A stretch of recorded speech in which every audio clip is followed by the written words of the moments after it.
குறைந்த விலை, நிறைந்த தரம். தங்கள் தேவைகள் அனைத்தும் ஒரே இடத்தில். ஜெயச்சந்திரன் டெக்ஸ்டைல்ஸ். வயதான வேஷம் போடுறதுக்கான டெக்னாலஜி முதல்ல சினிமாக்குள்ளே கொண்டு வந்தது கமல்ஹாசன் தான். இன்னும் சொல்லப்போனால் இன்றைக்கி நம்ம ஓடிடி பார்க்குறோம்ல, இந்த ஓடிடி பிரச்சனையை வந்து ஒரு 10 வருஷத்துக்கு முன்னாடி அவர் எடுத்துட்டார். நீங்கள் இனிமேல் இப்போ இதில் தான் படம் பார்க்க போகிறீங்க, வீட்டில் வேறு என்ன கவனிச்சிருக்கு வெளியிலேருந்து பார்க்கும்போது அப்படின்னு கேட்டார்.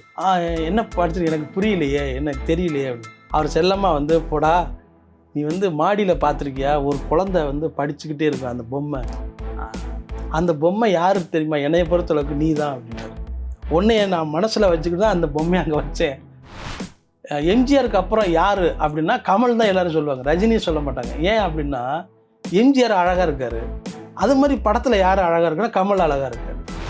இந்த படத்தில் காந்தி அவமதிக்கிற மாதிரியான ஒரு காட்சி எங்கேயாவது இருந்தால் நான் சினிமாவை விட்டு விலகி போயிடுறேன். சரி, அவங்க படம் பார்த்து முடிச்சுட்டு அப்படி இல்லைன்னு சொல்லிட்டாங்கன்னா அவங்க அரசியலை விட்டு விலகி போயிடணும், அதுக்கு தயாரான்னு கேட்டார்.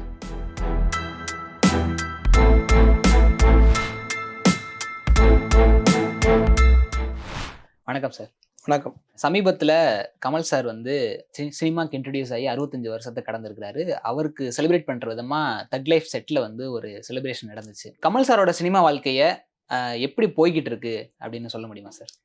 அந்த கமல் அவர்களை வந்து ஒரு முறை நேரில் சந்தித்து பேசும்போது நான் தான் அந்த ஒரு கேள்வியை கேட்டேன். அதாவது விக்ரம் படம் வந்து, அதாவது நான் சொல்கிறது முதல் விக்ரம் 1980களில் வந்த அந்த விக்ரம் படம் வந்து இந்த காலத்துக்கு வந்திருக்கணும் அப்படின்னு நீங்கள் நினைக்கிறீங்களா அப்படின்னு கேட்டேன். ஏன் அப்படி சொல்கிறீங்க, அது நல்லா தானே இருந்தது சார். டெக்னாலஜி வைஸாக வந்து ராக்கெட் சயின்ஸை பற்றி இப்போ தான் வந்து அதிகமாக எல்லாருக்குமே தெரிஞ்சிருக்கு. ஆனால் நீங்கள் 80களில் வந்து அப்போவே ராக்கெட் சயின்ஸ் பண்ணதுனால நீங்கள் யாருக்கும் புரியாமல் அந்த படம் வந்து ஒரு ஃபெயிலியர் ஆகிடுச்சோ அப்படின்னு. அப்படிலாம் கிடையாது. அந்த நேரத்தில் வர வேண்டிய படமாக அது இருந்தது. நான் சுஜாதா அவர்களும் நானும் பேசும்போது அது அப்படி தான் நாங்கள் பிளான் பண்ணி அதை செஞ்சிட்டோம். ஆனால் அதை விட தாண்டி ஒரு டெக்னாலஜியை நாங்கள் இப்போ கையில் எடுத்திருக்கோம் அப்படிங்கிறத சொன்னார். அப்போது கமல் அவர்களை பொறுத்தளவுக்கு என்னென்னா எல்லாமே அட்வான்ஸ்டாக யோசிச்சுக்கிட்டே இருப்பார். ஒரு ஆரம்பத்தில் இப்போ வந்து அதாவது விக்ரம் படத்துக்கு அப்புறம் நீங்கள் பார்த்தீங்கன்னா எல்லாருமே பத்திரிகையாளர்களுக்கு வந்து ஃபோட்டோ தான் கொடுப்பாங்க, பத்திரிகை கொடுக்குறத ஃபோட்டோ. ஆனால் முதல் முறை சிடி கொடுத்தவர் கமல்ஹாசன் தான். சிடியை தான் அந்த ஃபோட்டோவில். இது எல்லாருக்கும் புரியல, இது என்ன இதை நீங்கள் வந்து ஆஃபீஸில் கொடுங்க, அங்கே ஒரு மிஷின் இருக்கும், அந்த மிஷினில் வந்து இதை உள்ளே வச்சுட்டிங்கன்னா அது ஃபோட்டோ இருக்கும், அதை எடுத்து நீங்கள் பிரிண்ட் பண்ணலாம் அப்படிங்கிறத சொல்லியே கொடுத்தாரு. ஸோ எல்லா டெக்னாலஜி நீங்கள் வந்து மேக்கப் பாருங்கள். நீங்கள் முதல்ல இங்கே வந்து நம்ம பண்ணிக்கிட்டு இருந்த அந்த மேக்கப்போட முதல்ல நாடக உலக ஜாம்பவான் சொல்கிற அவர்களுடைய குருநாதர் அவை சண்முகம். ஆமாம், அவங்க அந்த நாடக ஜாம்பவான். அவர் வந்து பல்லு தெரியாமல் இருக்கணுங்கிறதுக்காக எப்படி அந்த வாயை வச்சுக்கணும், உதடை வச்சுக்கணும் அப்படின்னு சொல்லி நாடகம் முழுக்க நடிச்சிருக்காரு. அப்போது அந்த டெக்னாலஜி இவர் வந்து தெரிஞ்சு வச்சுருக்காரு. ஆனாலும் அதை இன்னும் மேம்படுத்துறதுக்காக வெளிநாட்டிலேருந்து வயதான வேஷம் போடுறதுக்கான டெக்னாலஜி முதல்ல சினிமாக்குள்ளே கொண்டு வந்தது கமல்ஹாசன் தான். அது நிறைய பேர் பெண் வேடம் போட்டிருப்பாங்க, எல்லா கதாநாயகனும் பெண் வேடம் போட்டிருப்பாங்க. ரஜினி அவர்கள் போட்டிருக்காங்க, எம்ஜிஆரும் போட்டிருக்காரு, சிவாஜி போட்டிருக்காரு. ஆனால் கமல் போட்ட பெண் வேடம் மட்டும் பெரிய சக்ஸஸ்ஃபுல்லாக இருந்ததுக்கு காரணம் அவ்வை சண்முகி வந்தது காரணம். நான் சொன்னோன்னே அந்த நாடக ஜாம்பவான் பேரை தான் அவ்வை சண்முகின்னு வச்சு, அவர் பேர் சண்முகம். இவர் வந்து சண்முகின்னு வச்சது காரணம் வந்து அவர் தான். ஸோ அந்த பெண் வேடத்தை வந்து இவர் வந்து ரொம்ப ஒரு சண்டை போட மாதிரியும், அழுகிற மாதிரியும், பைக் ஓட்டுற மாதிரியும் எல்லா விதமான டெக்னாலஜி கொண்டு வந்து பண்ணதுக்கு வந்து கமல்ஹாசன் அவர்கள் தான். ஸோ இப்படி எல்லா புது முயற்சிகளுக்கும் முதல் படி எடுத்து வைக்கிறது சினிமாவில் கமல் அவர்கள் தான் இருந்தாங்க. இன்னும் சொல்லப்போனால் இன்றைக்கி நம்ம ஓடிடி பார்க்குறோம்ல, இந்த ஓடிடி பிரச்சனையை வந்து ஒரு 10 வருஷத்துக்கு முன்னாடி அவர் எடுத்துட்டார். நீங்கள் இனிமேல் இப்போ இதில் தான் படம் பார்க்க போகிறீங்க, என்னை அதில் ரிலீஸ் பண்ணக்கூடாதுன்னு சொல்கிறதுக்கு உங்களுக்கு எந்த ரைட்ஸும் கிடையாது அப்படிங்கிறத எல்லோரும் ஒத்துக்கிட்டாங்க. அதாவது அப்போ வந்து எல்லோரும் எதிர்த்தாங்க. நீங்கள் நாடகம் டிவி வந்த உடனே சினிமா அவ்வளோதான் அப்படின்னு சொன்னபோது அவர் கமல் மட்டும்தான் அதை வந்து அப்படிலாம் நடக்காது அப்படிங்கிறத சொன்னார். டிவியில் நீங்களே நடிக்க போகிறீங்க பாருங்கள் அப்படின்னு சொன்னார். அப்போது எனக்கு தெரியும், நான் படிச்சுட்டு இருக்கும்போது அந்த இதெல்லாம் நான் பேட்டியெல்லாம் பார்த்துருக்கேன். ஸோ எல்லா விஷயத்தையும் அடுத்த டெக்னாலஜி, அதாவது தொழில்நுட்பத்தை முன்னேற்றத்தை வந்து அங்கீகரிச்சுக்கிறதும் அதை வந்து கற்றுக்கிறதும் அப்படிங்கிறத வந்து கமல் அவர்கள்ட்ட மட்டும்தான் இருக்கு தமிழ் சினிமாவில். அதான் எந்த ஒரு டெக்னாலஜி நீங்க சொல்ற மாதிரி எல்லா டெக்னாலஜிக்குமே முன்னோடியா அவர் தான் ஃபர்ஸ்ட் இருக்காரு. இதுதான் ஃபர்ஸ்ட், இதுதான் வரப்போகுது சினிமால அப்படின்னு. ஸோ இதை வந்து அவர் எப்படி ப்ரிப்பேர் பண்ணிக்கிறாரு சார்? இது எப்படி கண்டுபிடிக்கிறாரு அப்படின்னு ஒரு இது இருக்குங்களா? அதான் என்னன்னா, புது புது ஆட்கள், புது புது டெக்னீஷியன்ஸ் இவங்களை எல்லாத்தையும் தேடி பழகுவார். அதுதான் முதல் வேலை அவருடைய.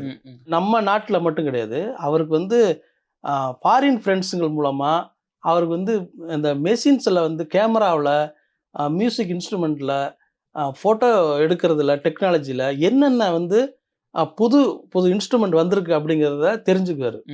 இன்னும் சொல்லப்போனால் அவருடைய வீட்டில் வந்து அது பர்சனலாக இருக்கும், இருந்தாலும் தெரிஞ்சுக்கிறதுக்காக சொல்கிறேன். அவர் வீட்டில் வந்து எல்லா வகையான டீ இருக்கும். டீ டீ ஆ எத்தனை வகை டீ இருக்கும்? ஆ நமக்கு ஒரே டீ தான். அவருக்கு வந்து அவ்வளோ டீ வச்சிருப்பாரு.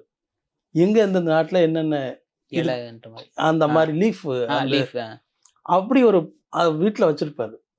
ஸோ எல்லாத்தையும் வந்து அதை வந்து தெரிஞ்சவங்க மூலமா இப்போ குறிப்பாக சினிமா நடிகர் அப்படின்னா கமலுக்கு மட்டும் ஒரு சில படிகள் கற்றுக்கிறதுக்காக சில படியில் இறங்கி வருவார். எழுத்தாளர்களை பூரா பக்கத்தில் வச்சுக்குவார், கவிஞர்களை பக்கத்தில் வச்சுக்குவார். இவங்களை எல்லாத்தையும் தேடி தேடி இந்த மாதிரி விஷயம் என்ன அப்படிங்கிறத தெரிஞ்சுக்குவார். இதை எந்த நடிகர்கள்ட்டையும் இந்த பழக்கம் இருந்ததே கிடையாது. அவங்க செட்டில் இருப்பாங்க, ஷூட்டிங் போவாங்க. இப்போ வந்து சொன்ன போனால் கேரவனில் இருப்பாங்க. ஆனால் கமல் வந்து கேரவன் இருப்பார். ஆனால் ஒரு விஷயம் தெரிஞ்சுக்கணும் அப்படிங்கிறதுக்காக அவங்கள தேடி வீட்டுக்கே போகக்கூடிய பழக்கம் வந்து கமல் அவர்களுக்கு இருக்குது. அப்படி வந்து இவர் பழகின ஒரு பெரிய எழுத்தாளர் வந்து திருநெல்வேலியில் இருந்தார். அந்த பரமசிவங்கிற அந்த ரைட்டரை வந்து கமலுக்கு ரொம்ப நெருக்கம். தமிழ் தொன்மங்களை பற்றியும் தம்முடைய கலாச்சாரத்தினுடைய அந்த நாதம் என்ன அப்படிங்கிற விஷயங்களை எல்லாத்தையுமே கமலுக்கு சொன்னது பரமசிவன் தான். அவருடைய அழகர் கோயில்ங்கிற புத்தகத்தை வந்து கமல் படித்து ரொம்ப பெரிய சிலாகிச்சார். அந்த இவர் பண்பாட்டு அசைவுகள்ங்கிற பரமசிவன் எழுதின அந்த புத்தகத்தையும் அழகர் கோயில் புத்தகத்தையும் ரொம்ப பேசுவார். ஒரு முறை வந்து பரமசிவன் வந்து திருநெல்வேலியில் அவருக்கு வந்து சர்க்கரை பாதிக்கப்பட்டு கால் எடுத்து விட்டனால அவர் வந்து வீட்டிலே இருக்கக்கூடிய சூழ்நிலை வந்துருச்சு. இவரை பார்க்கணும் அப்படிங்கிற ஒரு உந்துதல் ஏற்பட்டு கமல் வந்து நேராக அவரை பரமசிவத்தை தேடி அவங்க ஊருக்கே போனார். ஸோ இப்படியான ஒரு பெரிய ஒரு தேடுதல் இருக்குல்ல, இது வந்து ஒரு நாடக கலைஞர்களுக்கு மட்டுமே இருக்கக்கூடிய ஒரு குணம். அது வந்து கமல் அவர்களுக்கு சின்ன வயசுல இருந்தே இருந்திருக்கு. குறிப்பாக ஒரு சமீபத்தில் ஒருத்தரை சந்தித்து பேசிகிட்டு இருக்கும்போது அவர் ட்ராமாவில் சம்மந்தப்பட்டவர். அவர் சொல்கிறாரு, இந்த மாதிரி நீங்கள் கமல் அவர்கள்ட்ட பழக்கமாக இருந்தீங்களா? கமல் வந்து நான் மேடை நாடகம் நடிக்கணும் அப்படிங்கிறதுக்காகவே என்கிட்ட வாய்ப்பு கேட்டு வந்தார். நான் தான் வந்து நீ வந்து ஒரு முதல்ல தொழில் வருமானத்துக்கான ஒரு இதை கற்றுக்கிட்டு அதுக்கப்புறம் வா உனக்கு நான் வாய்ப்பு தரேன்னு சொன்ன உடனே அவர் அப்படியே கேட்டுட்டு சும்மா இருக்காமல் தங்கப்பன் மாஸ்டர்கிட்ட வந்து அவன் நடன உதவியாளராக வந்து சேர்ந்துக்கிட்டாரு. அப்படி சேர்ந்து தான் சினிமாவோட டச் வச்சுக்கிட்டு நாடகத்தையும் தொடர்பாக வச்சுருந்தாரு. அப்படி சின்ன வயசுல அந்த பிளான் வந்து பண்ணுறதுல வந்து கமல் வந்து ரொம்ப கெட்டிக்காரராக இருந்தாருங்கிறத சொன்னார். சினிமாவில் வந்து எந்த ஒரு டெக்னாலஜியாக இருந்தாலும் அவர் தான் ஃபர்ஸ்ட் இன்ட்ரடியூஸ் பண்ணுறாரு. ப்ராஸ்தட்டிக் மேக்கப்பாக இருக்கட்டும் சரி, ராக்கெட் டெக்னாலஜி சார்ந்த படமாக இருக்கட்டும் சரி, இந்த மாதிரி புதுசாக சினிமாக்குள்ள டெக்னாலஜி கொண்டு வரப்ப சினிமா ஆட்கள் வந்து கமல் சாரை இப்படி பார்க்குறாங்க. அவரோட சேர்ந்து ஓட முடியாதபடி இவருக்கு எங்கே இந்த விஷயம் தெரியுது, இது எப்படி இவருக்கு கற்றுக்கிறாரு அப்படிங்கிறத நம்மளை மாதிரியே அவங்களும் வந்து வியக்குறாங்க. அதுதான் கமல்கிட்ட உள்ள ஒரு சிறப்பு. குறிப்பாக வந்து ரஜினி சாரை வந்து நிறைய அவர்கிட்ட வந்து கேட்டிருக்காரு, இந்த விஷயம் எப்படி பண்ணுறீங்க, இது எங்கே கற்றுக்கிட்டீங்க அப்படிங்கிற விஷயத்தில் வந்து ரஜினி சாரே ஒரு மேடையில் வந்து பேசினார். கமல்கிட்ட தான் நான் வந்து தெரிஞ்சுக்கிட்டேன், எங்கே அவர் பிடிக்கிறாரு, எங்கே படிக்கிறாருன்னு தெரியல அப்படிங்கிறதெல்லாம் வந்து ரஜினியே வந்து கமலை பார்த்து வியக்கிற மாதிரி சில இதெல்லாம் உண்டு, உண்மையான விஷயம் உண்டு. அந்த படிக்கிறத மாதிரி ஒன்று சிவாஜி கணேசன் ஒரு முறை வந்து சொல்லும்போது என்ன சொன்னார், கமல் என் வீட்டுக்கு நீ வந்திருக்கியா, நீ வந்திருக்கேனே அப்படின்னு, அங்கே என்ன நீ பார்த்துருக்க அப்படின்னு கேட்குறாரு. ஆமாம், வீடு நல்லா அழகாக இருக்குது, அந்த கார்டன் இருக்குது, என்ன பிடிச்சிருக்கும், வீட்டில் வேறு என்ன கவனிச்சிருக்கு வெளியிலேருந்து பார்க்கும்போது அப்படின்னு கேட்டார். என்ன படிச்சிருக்கு, எனக்கு புரியலையே, எனக்கு தெரியலையே அப்படின்னு. அவர் செல்லமாக வந்து, போடா நீ வந்து மாடியில் பார்த்துருக்கியா, ஒரு குழந்தை வந்து படிச்சுக்கிட்டே இருக்கும் அந்த பொம்மை, அந்த பொம்மை யாரு தெரியுமா, என்னைய பொறுத்தளவுக்கு நீ தான் அப்படின்னாரு. உன்னைய நான் மனசில் வச்சுக்கிட்டு தான் அந்த பொம்மையை அங்கே வச்சேன், ஏன்னா நீ எப்போ பார்த்தாலும் படிச்சுக்கிட்டே இருக்கா எதையாவது ஒன்று. இது வந்து சிவாஜி வந்து கமல் அவர்களுக்கு வந்து சொன்ன வந்து ஒரு காம்ப்ளிமெண்ட். அது ஒரு பெரிய அவரே ஆச்சரியப்பட்டவர். ஸோ அந்த மாதிரி வந்து ஒரு தேடுதலோடும் படிப்பு தான் அந்த கலைஞனுடைய வேற ஒரு வடிவத்தை கொண்டு வர்றதுக்கான உதவி செய்யும். அதை வந்து வேற யார்கிட்டும் இல்லை. அதான் கமல் அவர்களை பார்த்து வியக்கிறது காரணம். ஓகே. இப்போ கமல் சார் சிவாஜி சாருக்கு இருந்த நட்பை பற்றி பேசணும். அதே மாதிரி கமல் சாருக்கும் எம்ஜிஆர் சாருக்கும் ஒரு நெருங்கிய நட்பு இருக்கும். ஸோ அதை பற்றி சொல்ல முடியும். எம்ஜிஆருக்கு அப்புறம் யார் அப்படின்னா கமல் தான் எல்லாரும் சொல்லுவாங்க, ரஜினியும் சொல்ல மாட்டாங்க. ஏன் அப்படின்னா எம்ஜிஆர் அழகாக இருக்காரு, அது மாதிரி படத்தில் யார் அழகாக இருக்குன்னா கமல் அழகாக இருக்காரு. கமலை வந்து காதலிக்காத பெண்களே இல்லைன்னு கமலே வந்து சொல்லியிருக்காரு. ஆனால் அவர் காதலிச்சது வேற ஒரு பெண்ணாக இருக்காங்க, அதையும் வெளிப்படையாக சொல்லியிருக்காரு. அப்படி வந்து எம்ஜிஆருக்கு அப்புறம் வந்து கமல், இது வந்து ஒரு பெரிய போட்டியாகவே இருக்கும் ரசிகர்கள் மத்தியில். எம்ஜிஆருக்கு அப்புறம் கமல் தான் அழகாக இருக்காரு. இந்த ஒரு தலைமுறை தாண்டி அந்த ஒரு போட்டியை ஏற்படுத்துறது கமலுடைய டெடிகேஷன் சொல்லலாம். அவர் ஆரம்பத்திலிருந்தே உடற்பயிற்சி செய்கிறதுலையும் ரொம்ப உடம்பை கட்டுக்காப்பாக வச்சுக்கிறது அதுலேயும் ரொம்ப கவனமாக இருந்தார். இது வந்து எம்ஜிஆருக்கு ரொம்ப பிடிச்சிருந்தது. கமலை வந்து ரொம்ப அக்கறையாக பார்த்துக்கிட்டாரு.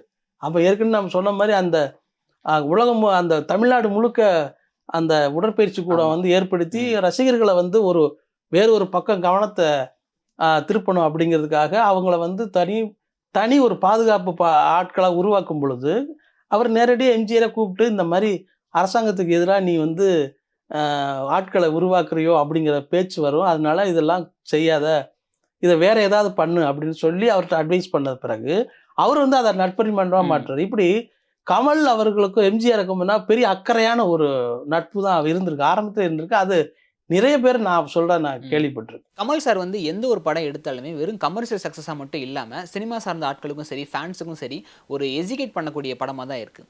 ஸோ இந்த மெத்தட் அவர் எப்படி ஃபாலோ பண்ணுறாரு? 80களில் வந்து நல்ல படம், வெறும் படமாக மட்டும் இல்லாமல் பாடல்கள் நிறைய வச்சு பாடல்களுக்குன்னு தனியாக ஒரு ஹிட்டு கொடுத்துக்கிட்டு இருக்க அந்த காலகட்டத்தில் அவருடைய ஓன் சொந்த கம்பெனியில் ராஜ்கமல் ஃபிலிம்ஸில் வந்து கடமை கண்ணியம் கட்டுப்பாடு அப்படிங்கிற ஒரு படத்தை எடுத்தார். அந்த படத்தில் பாடல்களே கிடையாது. அந்த பாடல்களே இல்லாமல் கதை அமைப்பே வேறு மாதிரி இருக்கும். ஒரு புதுசாக ஒரு பிளே ஒன்று கொடுத்தாரு. ஒரு திருடன் தப்பிச்சு வர்றது, போலீஸ் இதில் வந்து ஒளிஞ்சுக்கிறது, இதெல்லாம் ரொம்ப ஒரு புதுசாக அந்த படம் பெரிய சக்ஸஸ் ஆச்சு. இது மாதிரியான ஒவ்வொரு விஷயமும் அவர் வந்து பார்த்து பண்ணிட்டு இருந்தார். குருதி புனல் அப்படிதான். குருதி புனல் படம் வந்து நீங்கள் பார்த்தீங்கன்னா அது வேறு ஒரு நக்சலைட்டோடைய வேறு ஒரு முகபாவத்தை காண்பிக்கும். அதில் வந்து ஒரு வர்ற வசனம் கூட பிரபலமாச்சு. அதாவது எல்லா மனிதர்களுக்கும் ஒரு பிரேக்கிங் பாயிண்ட் இருக்கும், அந்த பிரேக்கிங் பாயிண்ட்டை கண்டுபிடிச்சின்னா நம்ம ஜெயிச்சிடலாம் அப்படின்னு வில்லன் பாத்திரம் வந்து சொல்லும். ஏன் அதை சொல்லுதுன்னா அவன் வந்து மக்கள் போராளியா அவன் சொல்கிறான். ஸோ அப்போ இவனை போலீஸை வந்து அந்த பிரேக்கிங் பாயிண்ட் பார்த்து ஓட அப்படின்னு சொல்கிறான். இதெல்லாம் வந்து அந்த நேரத்தை வந்து ரொம்ப புதுசாக இருக்கும்.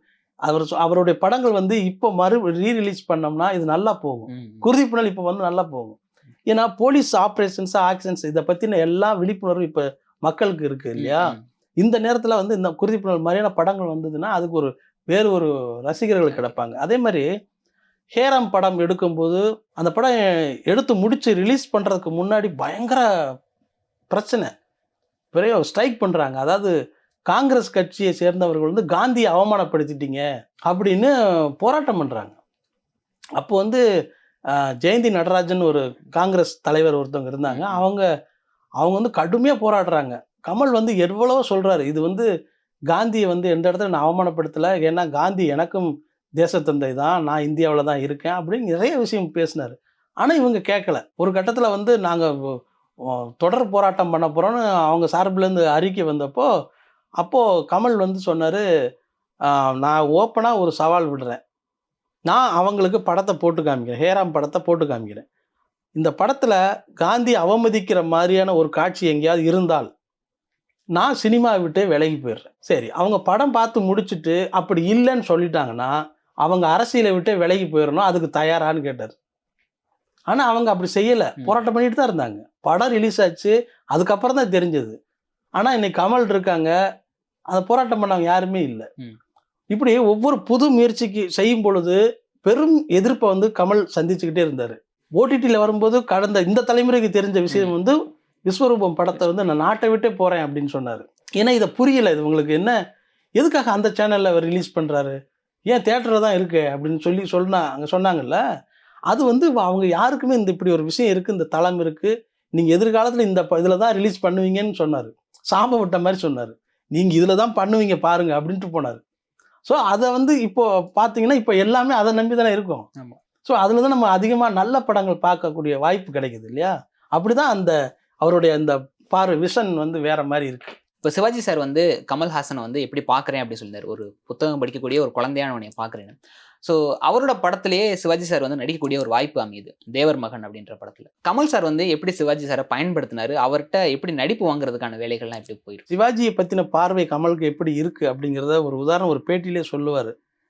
என்னென்னா, பெரிய சிங்கத்தை வந்து நாம் வந்து பட்டினி போட்டு வச்சிட்டோம் இவ்வளோ நாளா அப்படிங்கிறத சொன்னார். அது ரொம்ப ஆச்சரியமான ஒரு கருத்து. என்னென்னா, அவர் நடிக்கக்கூடியவர், ஆனால் அவரை என்னவா நாம் நடிக்க வைக்கிறோம்? அவர் கமர்ஷியல் ஹீரோ தான் ஒரு கட்டத்தில். ஆனால் அவர்கிட்ட இருக்க நுட்பமான நடிப்பை வந்து வாங்கினது கமல்ஹாசன் மட்டும்தான். நீங்கள் வந்து தேவர்மகனில் வந்து அந்த பந்தி நடந்துக்கிட்டு இருக்கும். அந்த பந்தியில் வந்து இவர் வந்து பார்த்துட்டு வர ஊர் பெரியவர் பார்த்துக்கிட்டு வரணும். அவர் சும்மா வந்திருக்கலாம். ஆனால் வேஷ்டியை வந்து அப்படி மடித்து கட்டிட்டு அப்படி வந்து என்னடான்னு கேட்டு வரும்போது அதில் ஒரு பெரிய கம்பீரம் வரும். அதே மாதிரி அந்த தேர் பக்கத்தில் நடக்கிற பஞ்சாயத்து சீனில் காட்சியில் வந்து ஒரு சேரில் உட்காந்துருப்பார். அந்த சேரை எடுத்துகிட்டு இவர் அடிக்கணும். ஆனால் கூட்டத்தில் ஆள் நிற்கிறான். அந்த சேர் எடுக்கும்போது அடுத்தவன் மேலே எப்படி பட்டிருக்கும் இல்லையா? அதை நாசுக்கா எடுத்தார் சிவாஜி. இதெல்லாம் சொல்லி கொடுக்குறது யார்? கமல்.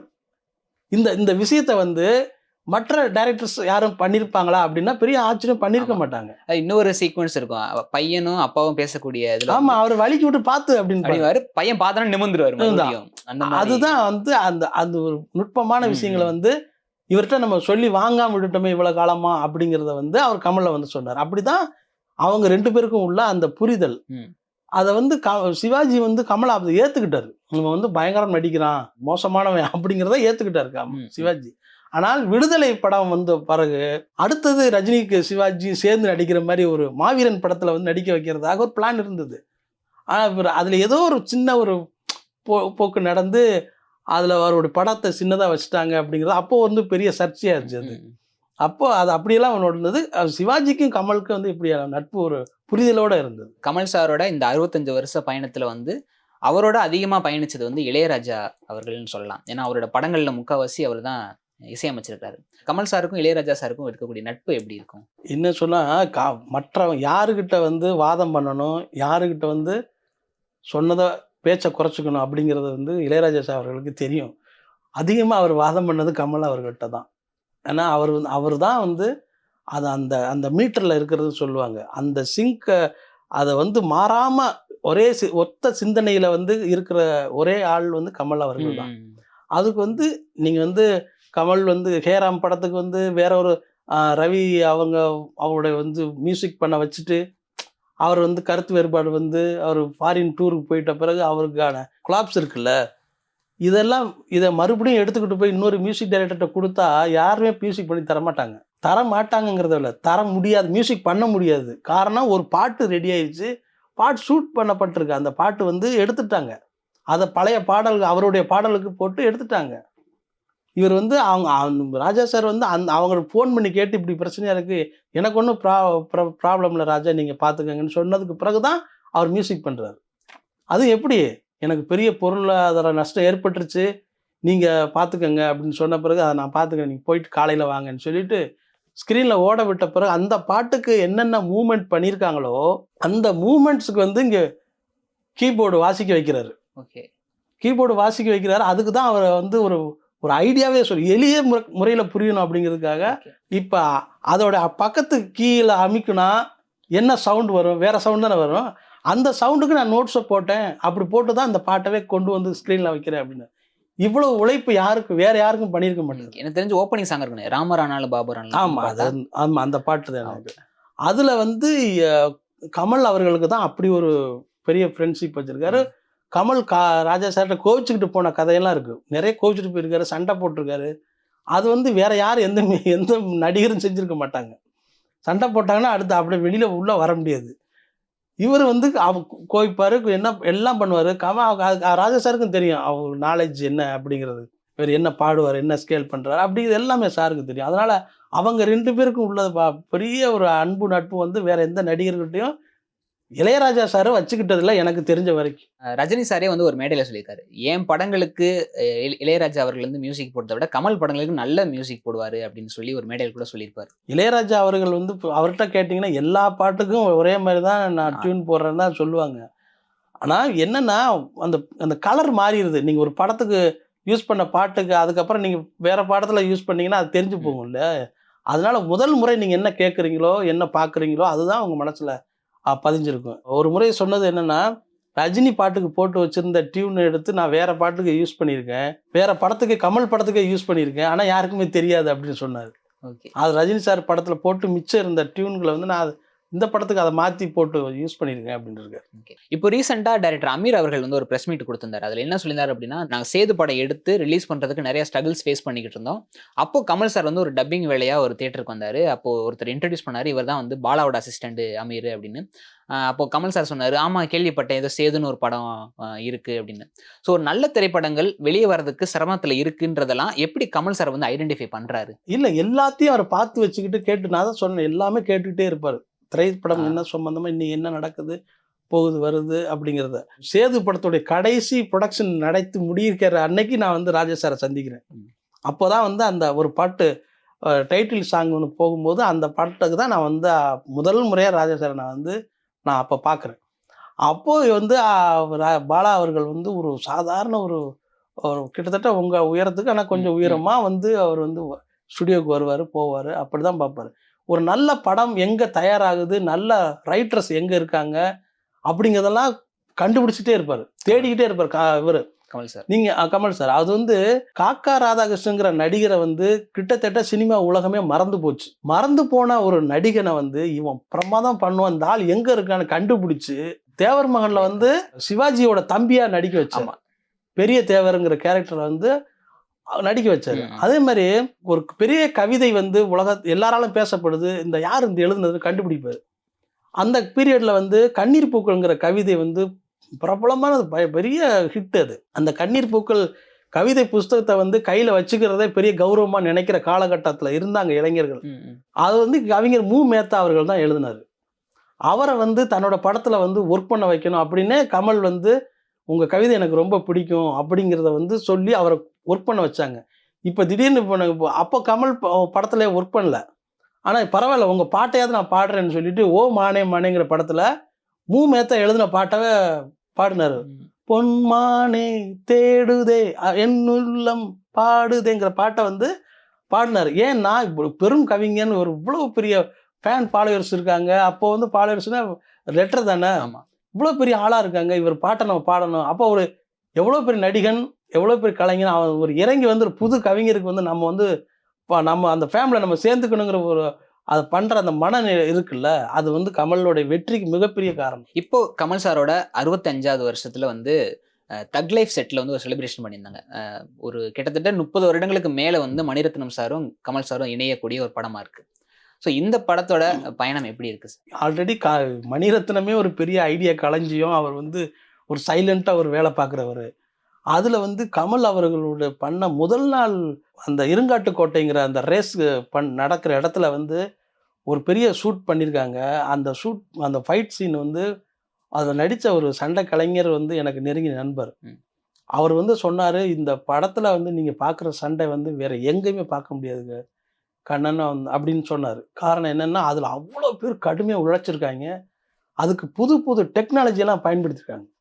அறிவியல் ரீதியாக வர்ற மெஷின்ஸை வந்து ஃபைட் சீன்ஸுக்கு வந்து யூஸ் பண்ணி அந்த அந்த அந்த சண்டை காட்சியை எடுத்திருக்காங்க.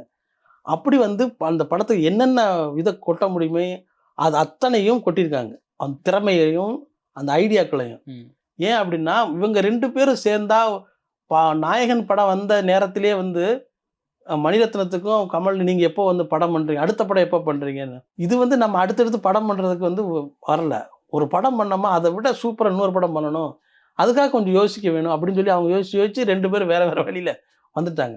இப்போ அதுக்கான சேர்ந்துருக்கும் போது எல்லாரும் பேசுகிறது என்னென்னா நாயகன் மணி இருந்துச்சா அப்படிங்கிறத கேட்பாங்க.